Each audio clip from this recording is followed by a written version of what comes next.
College में जाते ही पहले सेमेस्टर में भाई हो जाता हूँ फेल। तेरी लाइन ना इतनी अच्छी लगी लिखी हुई। मैंने कहा हैं ऐसा तो कुछ है नहीं यार, ऐसा क्या हो गया? कह रहे भाई बहुत अच्छी लगी हमें सेंड कर दे। मोहब्बत हमने भी की थी मगर उसने दिल से लगाई नहीं।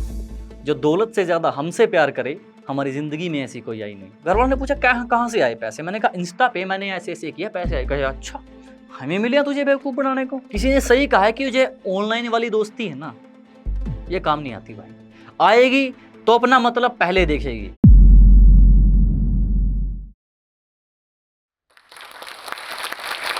कि गांव से हूं गवार मत समझना, कि गांव से हूं गवार मत समझना, सुंदर नहीं हूं इतना पर दिल का बेकार मत समझना। कुछ कुछ आपको याद आया होगा तो चलिए आपको थोड़ा सा और याद करवा देता हूं कि इन होठों से कुछ काम लीजिए, इन होठों से कुछ काम लीजिए, इनसे हमारा नाम लीजिए। बस इन पर जिक्र होना चाहिए हमारा, चाहे तारीफ कीजिए चाहे बदनाम कीजिए। खैर चलिए बात शुरू करते हैं। मैं कौन हूं? वैबी हूं। घर का नाम क्या है? विशाल है। क्या करता हूं? शायरी करता हूं जो आप सब लोग प्यार से मुझे कहते हैं। और उसके अलावा मैं क्या करता हूं अभी आपको वीडियो में बताऊंगा। तो चलिए फिर बात शुरू करते हैं। और बात यहां से शुरू होती है कि मैं हूं हरियाणा करनाल के एक छोटे से गांव से।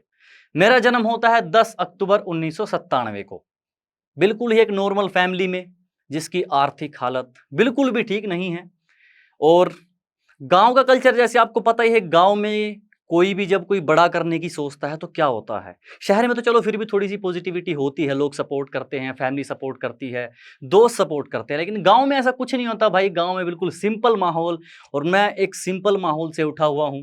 आज आपके सामने हूं, जर्नी आपको बताऊंगा, आपसे शेयर करूंगा, और जैसी भी शेयर करूंगा आपके सामने बिल्कुल खुल के शेयर करूंगा। कुछ नहीं छुपाना, कुछ हाइड नहीं करना, क्योंकि क्या पता मेरी स्टोरी से आपको कुछ सीखने को मिले, आपको कुछ मोटिवेट होने को मिले। ठीक है, तो 10 अक्टूबर 1997 जब मेरा जन्म होता है एक छोटे से गांव में, एक बिल्कुल ही नॉर्मल फैमिली में। तो बाकी मैं आपको पहले बता चुका हूं। तो कहानी कहां से शुरू होती है?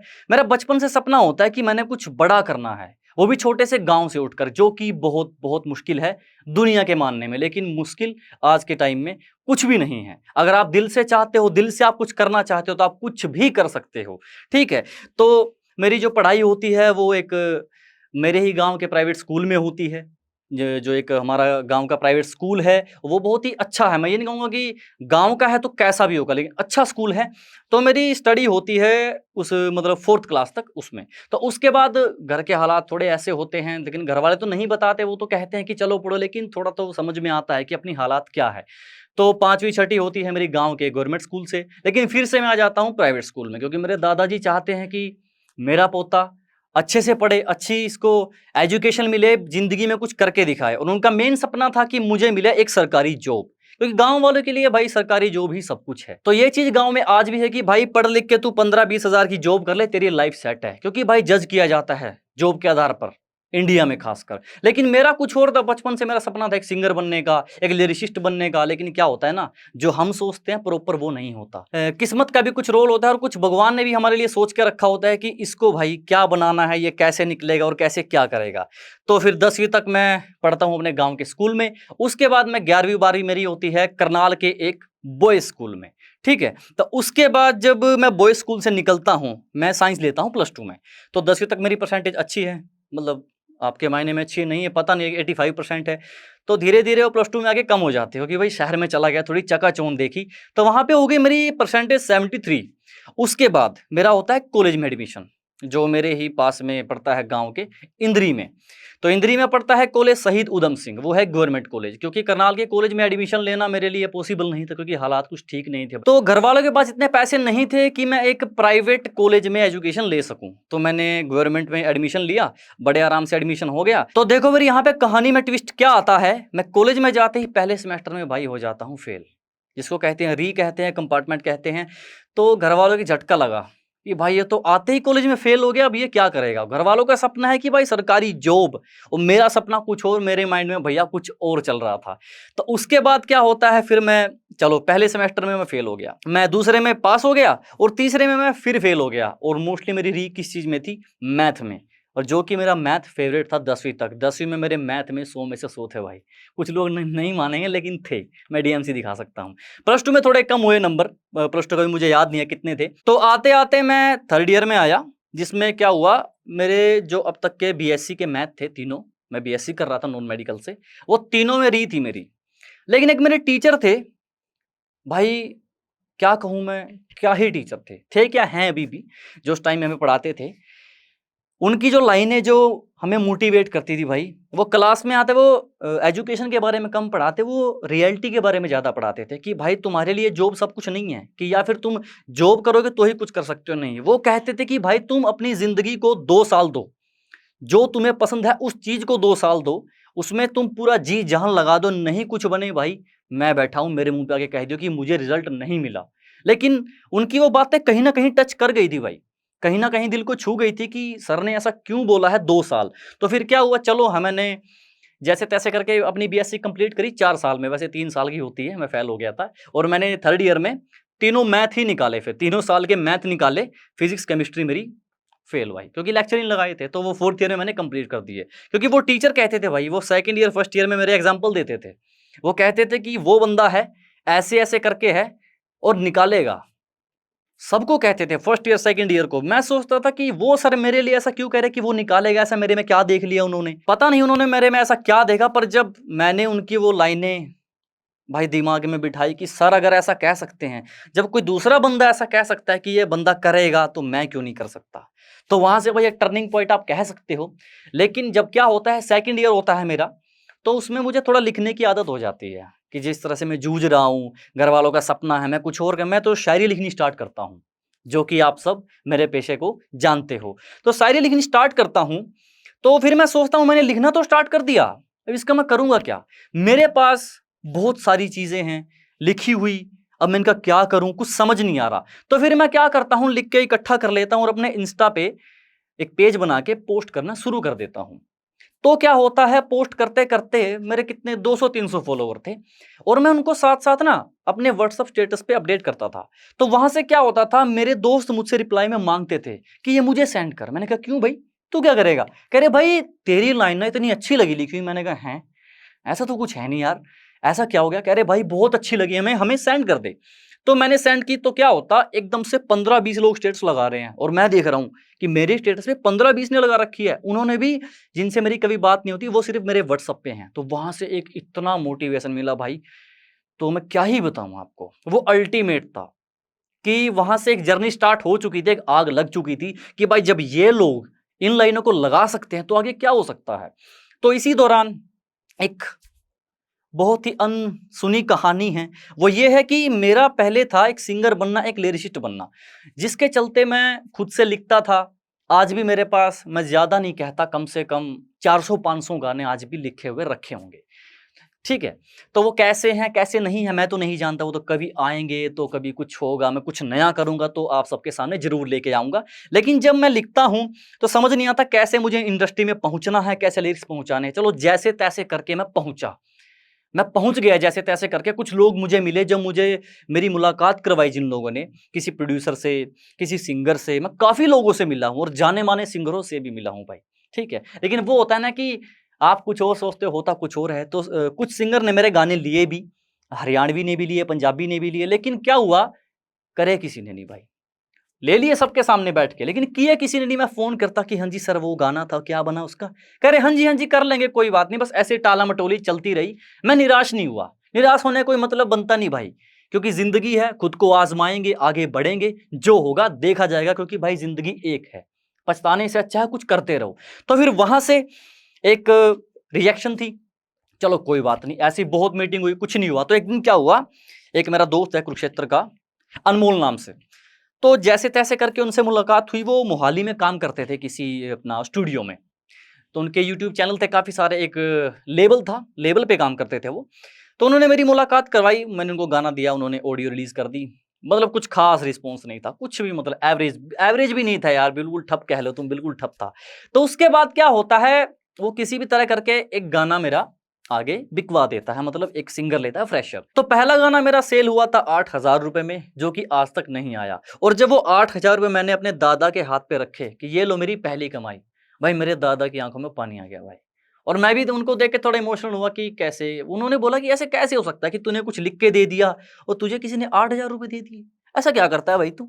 मैंने कहा नहीं ऐसा तो मैं कुछ नहीं करता, पर कोशिश कर रहा हूँ कुछ करने की, क्योंकि मैं जब भी जाता था घर वालों से पैसे लेता था, और घर वाले भी कब तक ही देंगे जिसकी कंडीशन इतनी अच्छी नहीं हो। हमने हमारे जो थोड़े बहुत खेत हैं उनमें हमने गेहूं की कटाई खुद से की है, गन्ना आपको पता ही है, उसकी खुदाई हमने खुद से की है। और कौन सी क्लास में की है? 8वीं 9वीं क्लास में। कितना ही मतलब कितना ही बड़ा होता है बच्चा। तो लेकिन हम बचपन में काम में इतने रगड़ चुके थे भाई, पूरा पॉलिश हो चुके थे कि लो अब तुम किसी भी काम में मार नहीं खाओगे।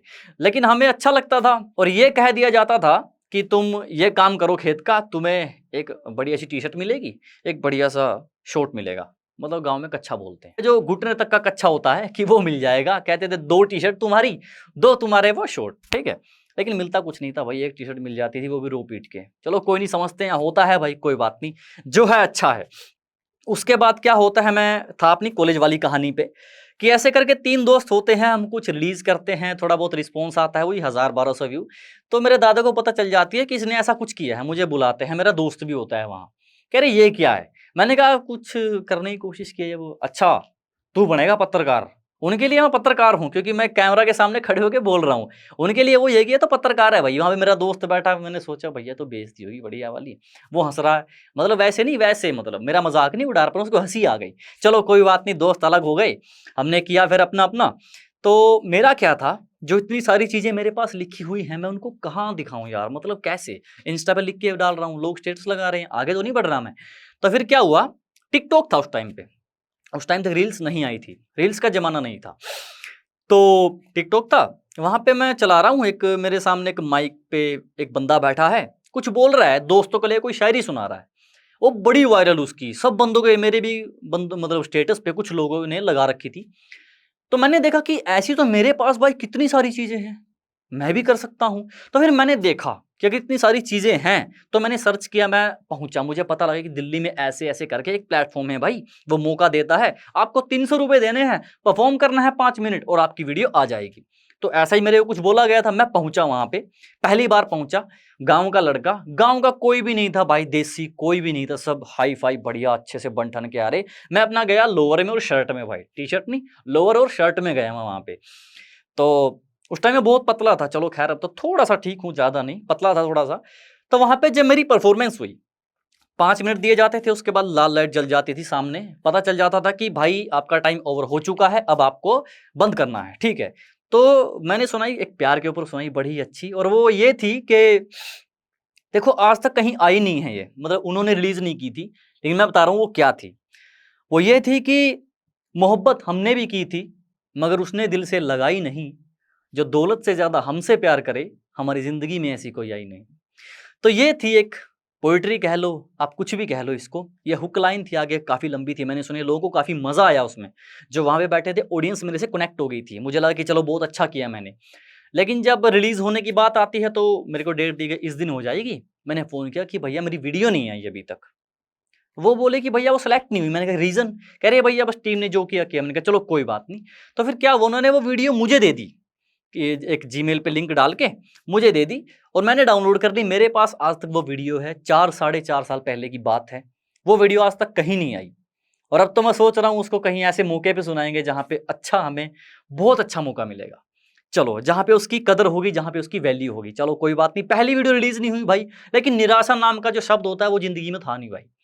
इसलिए नहीं था क्योंकि अपने पास कंटेंट बहुत है। तो मैं एक दूसरे प्लेटफॉर्म पे गया, तो वहां पे मैंने सुनाई, जिससे मेरी पहचान हुई, आप सबने जाना, प्यार दिया, आप सबने जिसको सपोर्ट किया। वो थी कि गांव से हूं गवार मत समझना, सुंदर नहीं हूं इतना, पर दिल का बेकार मत समझना। ये थी पहली जो वायरल हुई थी भाई, जिसने टिकटॉक पे, इंस्टाग्राम पे, हर जगह आग लगाई थी भाई, आप सबके प्यार से। मैंने नहीं, आप सबने आग लगाई थी, आप सबने पसंद की थी, शेयर की थी। तो वहां से एक चीज मिली कि ये शायद है, ये हम कर सकते हैं। और ये भी कैसे हुआ था, जब मैं गया था वहां पे परफॉर्म करने प्लेटफॉर्म पे, तो मैं सबसे पीछे बैठा था, सबसे पीछे बिल्कुल। एक ऐसे अपना एक स्टूडियो था जिसमें काफी सारे लोग बैठे थे, सब अपना अपना इंट्रो दे रहे थे कि मैं यहाँ से हूँ, मैं मतलब अपने खुद को रिप्रेजेंट कर रहे थे किसी ना किसी तरीके से भाई, कि ऐसे हूँ, मैं ऐसा हूँ, मैं वैसा हूँ। मैं गलत नहीं कह रहा किसी को, वो रिप्रेजेंट कर रहे थे। तो फिर जब मैं सोचा कि मैं तो कुछ ऐसा लेके ही नहीं आया था भाई, कि मैं कैसे रिप्रेजेंट करूँ खुद को। लेकिन जब मेरा नाम बोला तो मेरे होश उड़ गए कि आजा भाई। मैं आ गया। तो मैं जाते जाते जब तक माइक पे गया, एक चीज बनी यही कि गांव से हूं गंवार मत समझना। तो वहां से वो लाइन आई, और जब पहली ही शायरी पे किसी को इतनी तालियां मिल जाए भाई, इतना रिलेट लोग कर लें, तो भैया फिर मैंने जो अगली 8-10 शायरी थी ऐसे फ्लो में सुनाई भाई कि आप सबके प्यार ने तबाही मचा दी उस पर। उन्होंने अपने यूट्यूब पे डाली, अपने टिकटॉक पे डाली, तो भाई इतना बढ़िया रिस्पॉन्स, इतना बढ़िया रिस्पॉन्स कि जो आज तक की उनकी सारी वीडियो थी टिकटॉक पे सब फेल, वो रिकॉर्ड तोड़। और मेरे लिए एक ऐसी चीज थी भाई कि ये क्या ही हो गया, ये क्या कर दिया मैंने। तो चलो, वहां तो किसको ही पता था कि क्या होगा आगे। तो उसके बाद क्या होता है भैया, यह कहानी इस तरह की है कि इस दौरान मैं जॉब भी कर रहा था। पहले मैंने एक डायरी में जॉब की 1 महीना, 12 घंटे की ड्यूटी, 2 घंटे आने जाने के, मेरे घर से 30 किलोमीटर, 14 घंटे, बीच में घर का काम भी करना है मैंने, बीच में अपना लिखनी भी है मैंने, सब कुछ ऐसे चलता रहा 1 महीने। मुझे सैलरी मिली 13,700 रुपये। मैंने फिर घर वालों को दी, क्योंकि घर वालों ने मुझे फ़ोन दिलाया था एंड्रॉयड 11,000 रुपये का। ये नहीं कि उनके पैसे देने हैं, बस अपने हक से कि भाई लो, तुमने मुझे फ़ोन दिलाया है, मेरा फर्ज बनता है तुमको देना, और मैं क्या ही करूँगा पैसे का, क्योंकि सब फैमिली के लिए कमाते हैं। उसके बाद मैंने की, फिर मुझे पता चला कि भाई ऐसे तो काम नहीं चलेगा, 12-12 घंटे काम करना और इतना कुछ। तो फिर मैंने एक जॉब और की, एक मोबाइल सेक्टर में। तो वहाँ पे मेरा काम होता था कि कोई फ़ोन लेने आता है उसको फ़ोन दिखाना, जो ब्रांड्स के प्रमोटर होते हैं वहाँ पे, वो काम था। मैंने 1.5 साल की। तो उस दौरान क्या हुआ, जब मैं जाता था, परफॉर्म करता था, वीडियो पे अच्छा रिस्पॉन्स आ रहा था, वो लोग चैनल पे डाल रहे थे, मेरी सिर्फ पहचान हो रही थी, मेरे लिए वही बहुत था, मुझे पैसे नहीं चाहिए थे। तो उसके बाद क्या होता है, मैं काम कर रहा हूँ, लोग आ रहे हैं, कह रहे हैं तू देखा देखा सा लगता है। मैंने कहा कैसे? कह रहे वो वीडियो थी। मैंने कहा हाँ थी। कह रहे वो तेरी है। मैंने कहा बिल्कुल है। कह रहे फिर तू यहाँ क्या कर रहा है? मतलब कई बार हुआ है ये किस्सा, कई बार। मैं मतलब सोचा नहीं उस टाइम पे कि लोग कह क्या रहे हैं। तो इंस्टा पे मैं था ही, मैं भी कट कट करके वीडियो उसमें से डाल रहा था। तो क्या हुआ उसके बाद, फिर मैंने सोचा कि मैं खुद के साथ गलत कर रहा हूँ भाई। मैंने वो जॉब छोड़ दी भाई। उसके बाद मैंने एक और जॉब पकड़ी, क्योंकि वहाँ से मेरी कोई इनकम नहीं थी। एक और जॉब पकड़ी मैंने। मेरा क्या काम होता है, जैसे आपका कोई रेस्टोरेंट है या आपका कुछ भी बिज़नेस है, वो गूगल पे डला होता है, उसकी लोकेशन होती है, उसकी फ़ोटोज़ होती है। वो लोकेशन लेना और वो फ़ोटोज़ क्लिक करना मेरा काम था। वो जॉब की मैंने सिर्फ़ और सिर्फ़ 24 दिन, और उस जॉब के पैसे मुझे आज तक नहीं मिले भाई। जेब से खर्चा किया। वो क्या होता था, मैं जाता था, उनको लिस्ट देनी होती थी कि जितना खर्चा आया, मेरे पास आज भी लिखे पड़े हैं, मेरे पैसे नहीं आए, कोई बात नहीं। 15-16 हज़ार रुपए थे उस टाइम में भाई, बहुत बड़ा अमाउंट था मेरे लिए। लेकिन छोड़े इसलिए क्योंकि मुझे खुद पे भरोसा था भाई, कि ये कोई बात नहीं, क्योंकि मुझे कोई ऐसी बात बोल दी गई थी, वो दिल पे लग गई थी। मैंने कहा रख ले भाई तू अपनी जॉब, नहीं चाहिए। तो मैं आ गया अपने घर, घर वाले कह रहे जॉब, मैंने कहा छोड़ दी भाई, अब क्या करेगा? मैंने कहा हाँ कोई बात नहीं, अब जो मैं करता हूँ मैं वो करूँगा अब। और उस टाइम पे मेरे इंस्टा पे फॉलोअर हो चुके थे 1.5 लाख, जो कि आज के टाइम में छोटा नंबर है, क्योंकि आज मिलियंस में हैं सबके भाई, मेरे भी खैर मिलियंस में हैं। तो क्या होता है, मैं जॉब छोड़ देता हूँ, घर वाले कहते हैं अब क्या? तो फिर मैं क्या करता हूँ, ऐसे ही कंटिन्यू जाता रहता हूँ, इवेंट करता हूँ, जेब से पैसे देके भाई, जेब से पैसे देके। अब फीस 500 रुपये हो चुकी थी, कमाई कुछ नहीं आ रही, मैं इवेंट कर रहा हूँ, वीडियो वायरल हो रही है और कुछ नहीं, बस ये रूटीन चल रहा है। फिर क्या होता है, मेरे फॉलोअर बढ़ जाते हैं थोड़े से, ऐसे 1.5 से 175 200 हो जाते हैं। तो फिर आती है इंस्टाग्राम पे पेड प्रमोशन, कि ब्रांड आते हैं आपको प्रमोशन देते हैं। तो मुझे पहली प्रमोशन मिली थी भाई 5,000 रुपए की। ये सच बता रहा हूँ, कोई झूठ नहीं है, कोई फेंक नहीं रहा हूँ भाई। 5,000 रुपए की मिली थी। और जब प्रमोशन आई, मैं घर वालों ने पूछा कहाँ कहाँ से आए पैसे? मैंने कहा इंस्टा पे मैंने ऐसे ऐसे किया, पैसे आए। कहे अच्छा, हमें मिले हैं तुझे बेवकूफ़ बनाने को, ऐसे भी पैसे आ जाते हैं, हम भी बना लेंगे फिर तो वीडियो। मैंने कहा आए हैं और अभी आएंगे, देखते जाओ तुम, मैं मेहनत करूंगा, आएंगे। शायद मेरी फील्ड मुझे पता लग गई है, मुझे क्या करना है। तो चलो यहाँ से बात शुरू हो जाती है। उसके बाद क्या होता है, प्रमोशन मिलना शुरू हो जाते हैं, मैं धीरे धीरे धीरे धीरे आगे बढ़ता हूँ, हो जाते हैं मेरे फॉलोवर ऐसे 2-2.5 लाख 3 लाख हो गए होंगे। तो उसके बाद लग जाता है भाई कोरोना। तो देश बंद, दिल्ली बंद, जहाँ पे इवेंट होते हैं। अब क्या करूँ भाई, अब कैसे वीडियो बनाऊं भाई, एकदम से सब रुक गया मेरा तो। और इसी बीच में एक बार टिकटॉक भी बैन हो जाता है, क्योंकि मैं वो वीडियोस डाल रहा था मेरे टिकटॉक पे, मतलब मुझे 1 हफ्ता हुआ था, 2.5 लाख फॉलोअर थे वो, मतलब बैन हो गया, सब कुछ तबाह हो गया। इंस्टा पे थे मेरे थोड़े से ही थे बिल्कुल, जो आपको मैंने बताई। तो उसके बाद क्या होता है, मैं अपना यूट्यूब चैनल बनाता हूँ वैबी 731 के नाम से। जो मेरा गांव में वो प्राइवेट स्कूल है, ठीक, वहां पे हम वीडियो बनाते हैं, क्योंकि जो प्रिंसिपल का बेटा है वो मेरा बहुत अच्छा दोस्त है। तो उसने कहा कि चलो तू यहाँ बना ले। हम उनके स्कूल में क्या होता, गांव के अपना 10-15 जो यार दोस्त होते, मेरे भाई के काफ़ी दोस्त हैं, मेरे बहुत कम हैं। वो इसलिए हैं क्योंकि मैं अपने में रहता था, मैं लिखने में रहता था, घर का काम जिम्मेदारी में बड़ा हूँ, एक छोटा भाई है मेरा। तो जिम्मेदारी मेरे पे थी, मैं वहां पे रहता था भाई, लोगों में उठता बैठता, अच्छी बात है।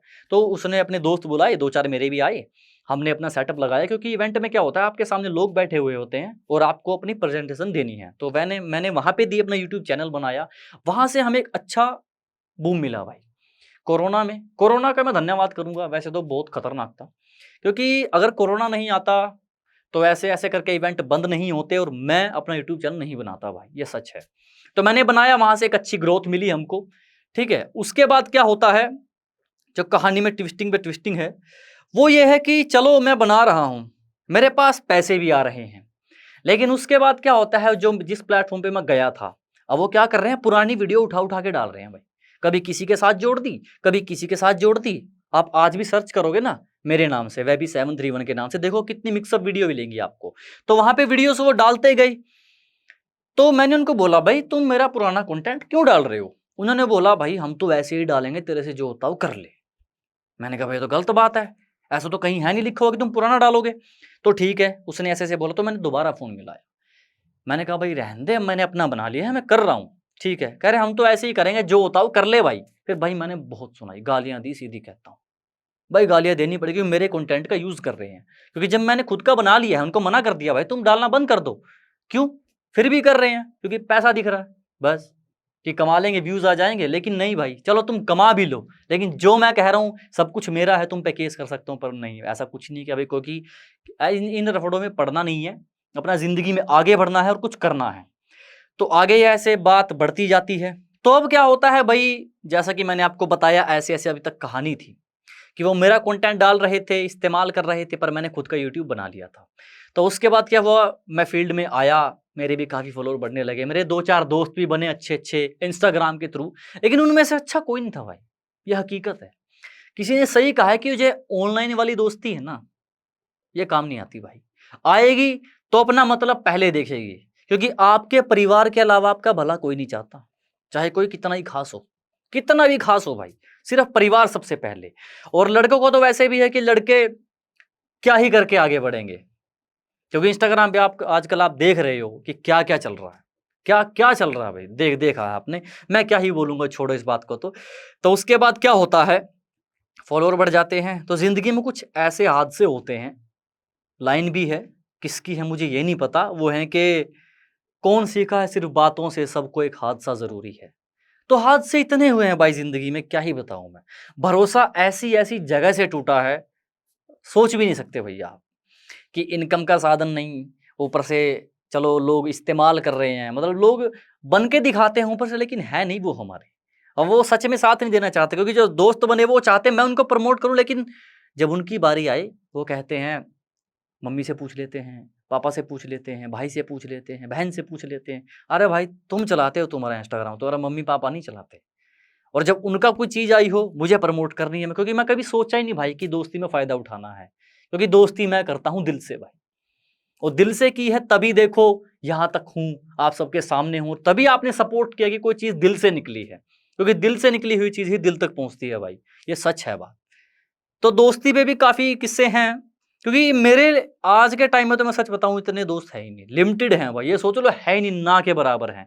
है तो मैं बहुत कम बातचीत रखता हूँ, क्योंकि जो बैकग्राउंड में हुआ है मेरे साथ, तो मैं समझ चुका हूँ भाई, यहाँ किसी पे भरोसा नहीं, खुद पे भरोसा रखो, अपना काम करो, अपनी मेहनत पे विश्वास रखो, भगवान जो देगा अच्छा देगा, चिंता मत करो। तो असली वह भी क्या है, ये अभी तक किसी को नहीं पता भाई, वो भी पता चलेगा आपको नवंबर के बाद। अब आप सोचोगे नवंबर में क्या है, कुछ सरप्राइज है, सबके लिए है, एक नई चीज है, दिखाऊंगा। क्योंकि जब रियल ऑडियंस सामने बैठती है तो मजा ही कुछ और होता है बनाने का। आजकल तो हम अपने स्टूडियो में वीडियो बना लेते हैं, घूम फिर के वीडियो बना लेते हैं, मैं नहीं, बहुत से इन्फ्लुएंसर हैं। तो ये थी मेरी कहानी, आशा करता हूँ आपको कुछ कुछ तो मोटिवेट होने को मिला होगा। जॉब भी की है, घर के हालात भी ठीक नहीं थे, और जो हूं आपके सामने हूं, आपके प्यार से हूं। तो खुद को पहचानने से ना डरें, खुद को पहचाने, जिंदगी में आगे बढ़े। मैं सही था, तुझे समझ आएगा मुझे गलत बताने वाले, कि मैं सही था, तुझे समझ आएगा मुझे गलत बताने वाले, तेरी यारी की कोई औकात नहीं, औकात देखकर यारी लगाने वाले। यह बात समझ जाओ भाई, यारी में औकात नहीं चलती, यारी में चलता है सिर्फ याराना। देखो जो आप सोचते हो, जो चीज आप करना चाहते हो वो तो होगी ही, लेकिन कुछ ऊपर वाले की तो प्लानिंग होती है भाई, कुछ वो भी तुमको अलग देता है, क्योंकि देखो वैसे जो होगा अच्छा होगा, कि वैसे जो होगा अच्छा ही होगा, पर वो भी होगा जो सोचा नहीं होगा। तो तैयार रहना भाई इस चीज़ के लिए, डरना मत। जब कोई अजीब चीज़ तुम्हारी लाइफ में होगी ना, तो ये समझ लेना भाई वो कुछ ना कुछ सिखाने वाली है तुम्हें। डरना मत उस चीज़ से। मैं तो नहीं डरा भाई, और कभी डरूंगा भी नहीं। बाकी आपका आपके ऊपर डिपेंड करता है। और मैं धन्यवाद करना चाहूँगा जोश टॉक्स का, जिन्होंने मुझे अपनी कहानी सुनाने का मौका दिया। जो ये कहानी आप तक पहुँचेगी, मुझे नहीं पता आपको कैसी लगेगी, लेकिन बनावटी कुछ भी नहीं है भाई, ठीक है। ज़माना है, बातें सुनता है, बातें करता है। आप करते रहिए, ज़िंदगी में आगे बढ़ते रहिए। मेरी तरफ से सबको बेस्ट ऑफ लक।